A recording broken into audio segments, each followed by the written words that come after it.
It's your boy Icon with a Marvel movie review. I almost said DC. With a Marvel movie review for you, and we are going over Phase 5, the beginning of Phase 5 of Marvel, whatever they have planned this up and coming phase.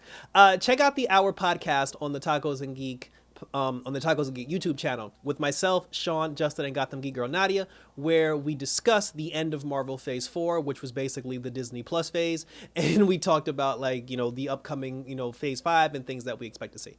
So this one kicks off with a little Quantumania. And unlike Doctor Strange's Multiverse of Madness, this one actually did live up to his name because they got right into it. I mean, I remember when I watched the Miss Marvel series, Scott, he had like a podcast or something, and like it was like an Ant-Man podcast. Like they do have a little cameo Easter egg of that in the Miss Marvel series. But then we go to San Francisco and find out what Scott's actually been doing since, Endgame and since he saved the world. And actually what he's doing is he's sulking up that celebrity lifestyle. Like he's the man in San Francisco. Everybody knows his name, and he's doing TV and interviews and all this other stuff. He has his own drink, and he's just like soaking it up. His daughter, meanwhile, and I still wish they would have kept the original actress that played her in like Endgame. They switched the girl out for whatever reason, but c'est la vie. So we find out now that although Scott is living, like that superhero life, his daughter is secretly along with Hank Pym. They're secretly doing Ant-Man stuff. Like the girl has her own suit. She's trying to carry on the good fight because she feels like her dad basically abandoned being a superhero after Endgame.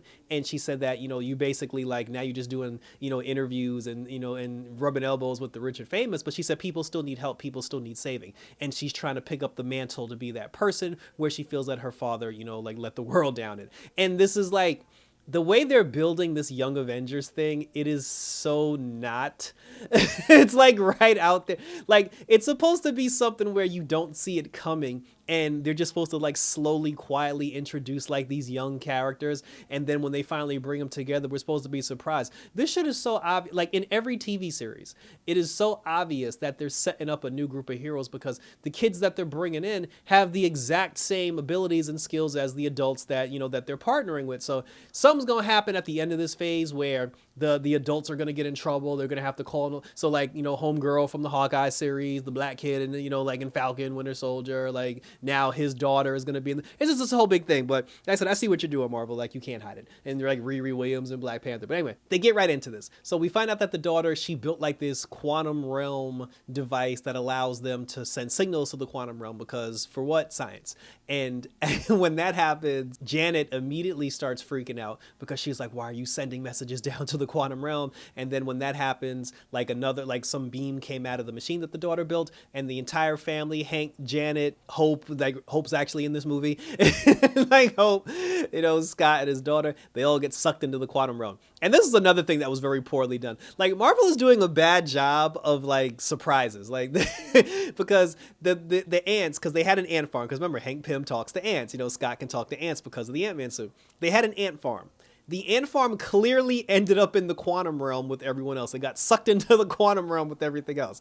And then throughout the entire movie, you didn't see the ants. The ants never showed up. The ants never appeared. But when Hank was in the quantum realm, he was going around tapping his ear, because he had like a communication device. And it was obvious he was talking to the ants. Like they did the thing where they tried to make us forget the ants, got sucked into the thing, but like we all knew the ants were coming. So then they get into the quantum realm, and then Janet, she's reliving her horror because she was trapped down there for 30 years. We find out things about her that we didn't know before, that she had sex with Bill Murray. And then, like we find out that she was actually fighting a war, and she was a freedom fighter, and she was fighting against Kang the Conqueror. The returning Kang, who's not the same Kang from the Loki series, because that Kang died, and this is another Kang, the Kang that got exiled by the other Kangs. We'll get more on that later. So this is a Kang that got exiled to the quantum realm. He was in the quantum realm, and he met Janet back when Janet first got sucked into the quantum realm, and he asked her to help him try to get out of the quantum realm. So the two of them, like, they tried to rebuild his ship, and then they halfway rebuilt the ship. But then when Janet touched his time machine,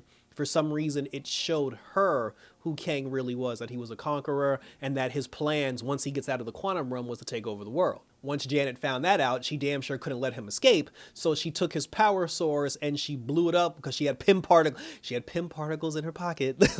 Ladies and gentlemen, I don't know why she had Pym particles in her pocket and why they weren't used to get her out of the quantum realm, but c'est la vie. So she uses the Pym particles to blow up his power source, which sparked an all-out war between Kang the Conqueror and Janet. They're there are people that live in the quantum realm, like quantum realm, like civilization people. Janet linked up with them until she eventually got saved by her husband, and then she got removed from the quantum realm. But now that she's back, Kang knows that she's the only person who could help him get his power source back so he can get out of here. So now, like, there's an all-out assault. He's looking for her. They got split up. Like, Hope, Janet, and Hank got split up, and then Scott and his daughter, they ended up somewhere, somewhere completely different. They ended up linking up with the Freedom Fighters. Eventually, this whole big thing happens, and then, like, Kang eventually finds them. When Kang finds them, he first finds Ant-Man, and then he uses his daughter against him, so he can use his Ant-Man powers to get his power source back. So Ant-Man does it because he obviously doesn't want his daughter injured, and then he gets the power source back.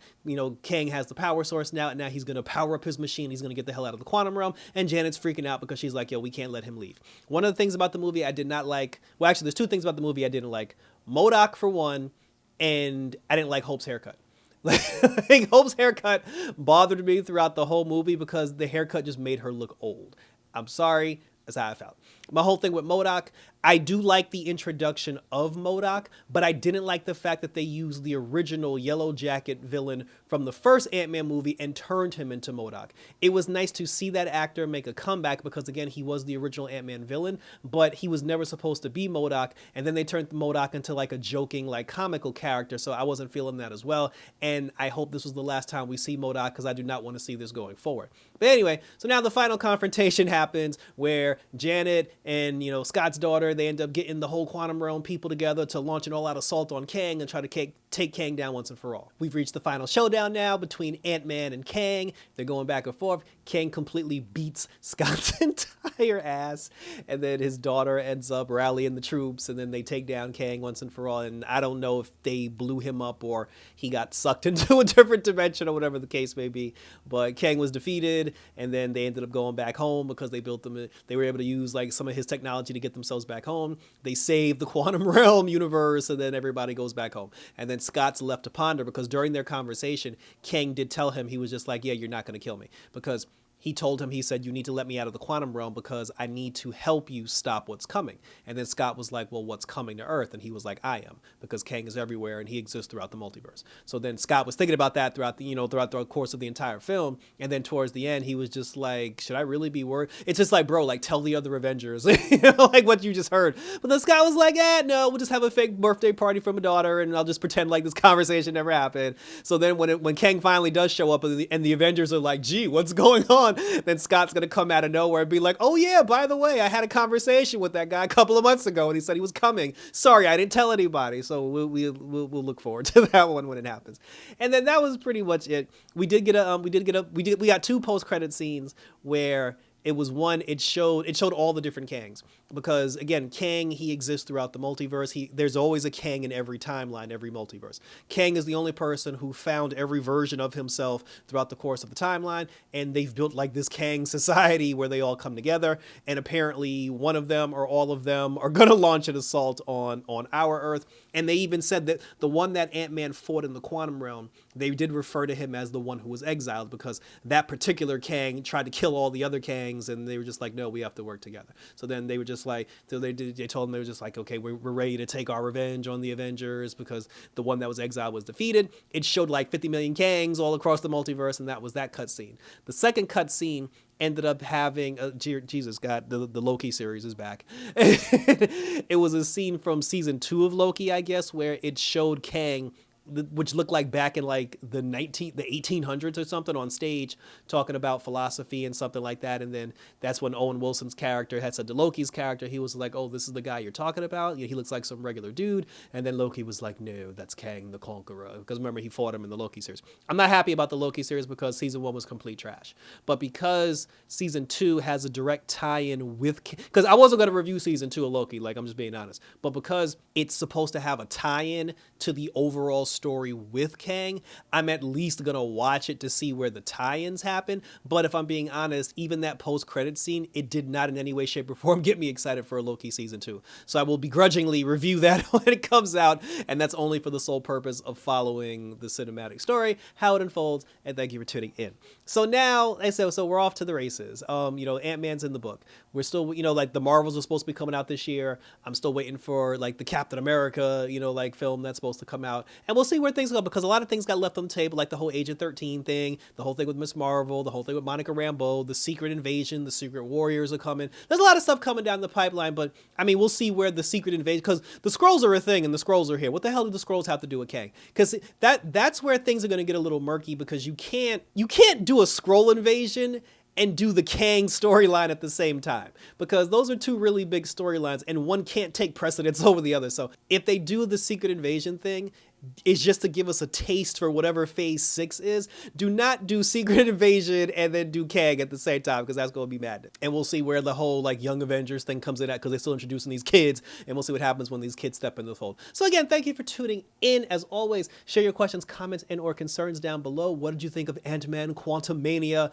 Are you excited for Phase 4? Are you down on Phase 4 because you were disappointed in Phase 5? Share your questions and we will continue to talk about it. Hit the like button, hit the notification button, subscribe to my YouTube channel if you haven't already, and check out my other videos, because The Flash is up on the channel. I got my reaction review to Street Fighter 6, the last 3 characters for Street Fighter 6, and for the love of God, we're still waiting for Doom Patrol and Titans. So until next time, everybody, take care. We got the quantum realm, and we're out this bitch.